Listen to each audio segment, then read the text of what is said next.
Ya, koboi dan ceplas-ceplos Menteri Keuangan Purbaya Yudisadewa jadi perhatian, khususnya saat mengejar para pengemplang pajak. Menkyu sedang mengejar 60 triliun rupiah dari 200 penunggak pajak besar. Bisakah gaya seperti itu membuat urusan pajak bisa dituntaskan? Kami akan bahas bersama Direktur Kebijakan Publik Salios Media Wahyudi Askar. Kami juga sudah mengundang anggota DPR dari sejumlah fraksi untuk ikut dalam diskusi ini, namun belum ada yang bisa bergabung bersama kami. Mas Media, selamat petang. Selamat petang, Mbak. Mas Media, ini kan udah mau 3 minggu Pak Purbaya jadi Menkyu. Dari gaya bicaranya dulu, kalau melihat gaya bicaranya yang kayak koboi yang dia bilang, untuk pendekatan dan mengejar target penerimaan negara dari sudut pandang investor, mitra kerja, sampai stakeholder lain, ini efektif nggak? Ya, kelihatannya hari ini memang Pak Purbaya baru terpilih, tentu harus ada gebrakan baru dan beliau sudah melakukan itu ya. Ada beberapa isu yang beliau hembuskan, cuman memang cenderung lompat dari isu satu hal ke isu yang lainnya. Dan sebetulnya kalau dari pelaku ekonomi itu masih menunggu narasi besar ke depannya akan seperti apa.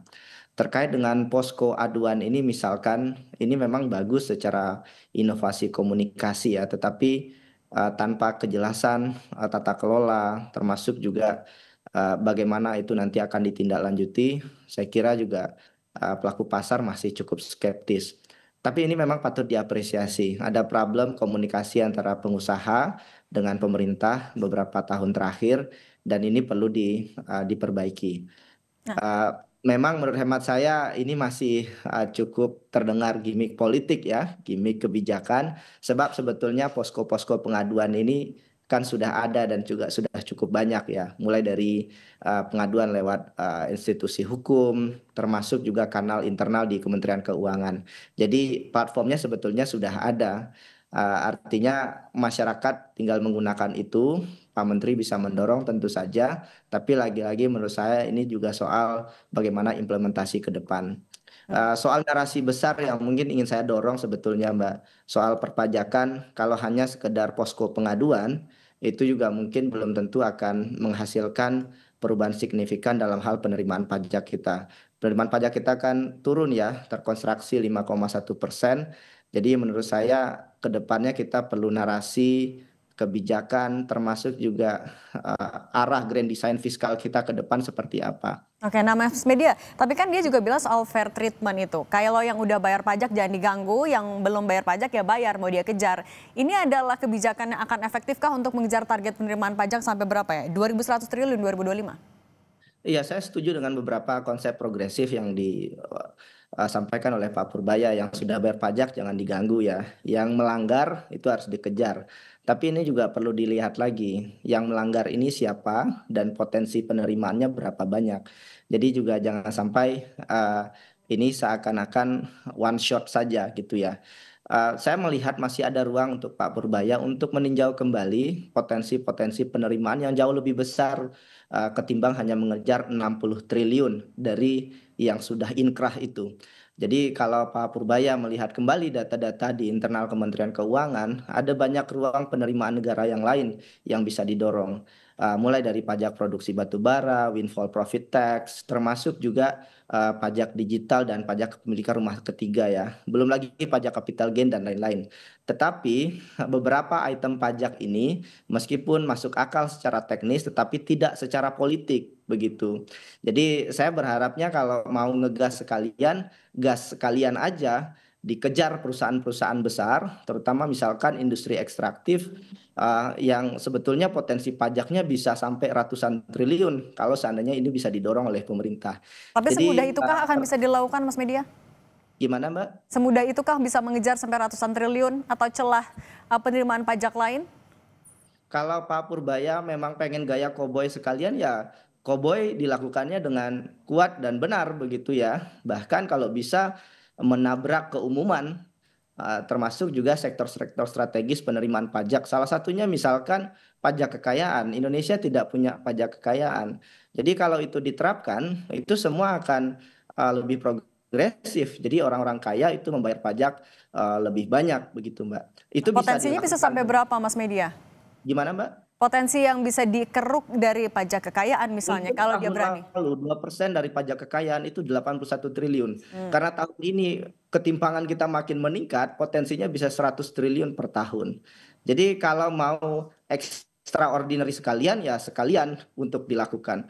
Tetapi memang saya paham kita perlu waktu untuk menyadarkan publik termasuk juga pengambil kebijakan bahwa ada cara mekanisme penerimaan pajak progresif alternatif yang lain yang juga bisa terus didorong. Artinya pada saat yang sama kita memberikan upaya progresif dan pada saat yang sama juga jangan memajaki kelas menengah ya, termasuk juga kelas bawah apalagi secara ugal-ugalan. Jadi ini perlu ditinjau ya, termasuk PPN. Saya sepakat sekali kalau PPN untuk tidak dinaikkan, bahkan kalau bisa dikurangi PPN-nya hingga 10% atau 8%.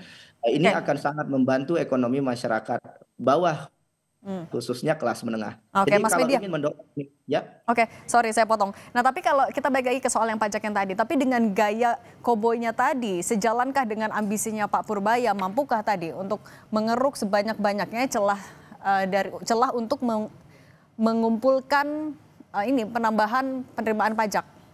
Efektif Ada nggak? beberapa yang bisa diapresiasi ya. Pak Purbaya nggak mau ada tax amnesty. Itu oke sekali. Pak Purbaya ingin mendorong yang tidak sudah terbukti mengemplang pajak itu akan dikejar. Tapi kita perlu cek lagi ya, jangan-jangan ada potensi lain yang jauh lebih besar. Nah, ini yang saya maksud, Mbak. Jadi Pak Purbaya bisa duduk dulu bersama dengan pakar-pakar baik di internal Kementerian Keuangan, potensi pajak lain mana yang bisa dikejar ketimbang hanya yang sifatnya instrumen hukum yang sudah inkrah misalkan untuk dikejar. Uh, jadi ruang ke depannya itu masih ada Mbak saya kira. Dan lagi-lagi kalau seandainya itu terus didorong, kita punya harapan untuk meningkatkan penerimaan kita yang Hmm. sudah terus cukup banyak. Oke, nah itu kan kalau Pada saat dari yang sama, saya juga ingin bilang pengeluaran juga harus diperbaiki. nah, Jadi nah kita itu kan kalau dari itu kan dari luar pasangan tadi ya anggaran Mas ya, Media. jadi itu harus diperbaiki juga. Oke, nah tapi kalau untuk evaluasi internalnya juga apa yang harus diperbaiki dari Direktorat Jenderal Pajak? Ada konsep tax benefit yang bisa dilakukan ya. Jadi untuk masyarakat kelas bawah termasuk kelas menengah yang sudah membayar pajak, katakanlah guru, dosen, pekerja, mereka membayar pajak, mereka harusnya bisa langsung dapat benefit lewat sistem Cortex yang kita sudah miliki. Jadi mereka langsung dapat bahkan bisa langsung dapat cash gitu ya, bisa diuangkan. Itu bisa dilakukan.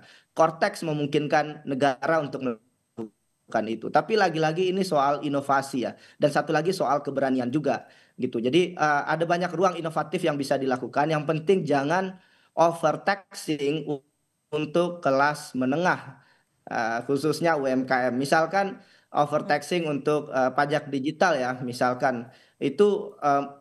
PPN PMSE misalkan itu sangat regresif. Yang kemudian dikenai pajak itu justru banyak UMKM digital misalkan. Jadi beban pajak digital kemudian diarahkan ke konsumen gitu ya Mbak, bukan korporasi besar. Sama satu lagi mungkin perlu ditinjau kembali uh, corporate income tax kita ya, yang rencananya akan diturunkan. Itu perlu dilihat kembali kebocorannya sejauh mana karena banyak korporasi besar itu mendapatkan keuntungan secara signifikan akibat insentif pajak dan itu terkesan tidak adil untuk masyarakat bawah atau sektor-sektor usaha mikro. Oke, mengejar penerimaan pajak, menutup celah kebocoran pajak tanpa membebani kelas menengah. Mas Media Wahyudi Askar, Direktur Kebijakan Publik Selius, terima kasih sudah berbagi bersama kami. Terima kasih Mbak.